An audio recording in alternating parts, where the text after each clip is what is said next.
కుటుంబము అపవాది చేతులు బంధించబడింది. ఈరోజు నీవు కావాలయ్యా, ఈరోజు నువ్వు కావాలయ్యా. చేతులు ఎత్త, చాలా మంది చేతులు పెంచొద్దు. అందరూ చేతులు ఎత్తి, అయ్యా నన్ను విడుదల చేయయ్యా, విడుదల చేయయ్యా.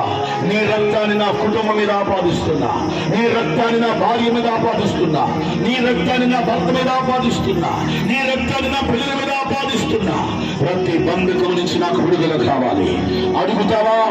యేసు రక్తం నీ మీద పోయబడుతుంది. ఇప్పుడే యేసు రక్తం నీ మీద పోయబడుతుంది. యేసు ప్రభు నీ ఇంట్లోకి రాబోతున్నాడు. అదిగో సంసోను పాప బంధకాల్లో బంధించబడి అభిషేకాన్ని కోల్పోయాడు, జీవితాన్నే కోల్పోయాడు. ఎందుకు పనికిరాని వాడైపోయాడు, అవమానకరమైన వ్యక్తిగా మారిపోయాడు. దేవుని చిత్తాన్ని నెరవేర్చలేకపోయాడు సంసోను. పాపము బంధించేసింది. అది పాయసంలాగా ఉండేది కానీ చివరికి అది పాషాణంగా మారిపోతాయి. నీ ఇంట్లో పాపము చేత బంధించబడిన వారు ఉన్నారు.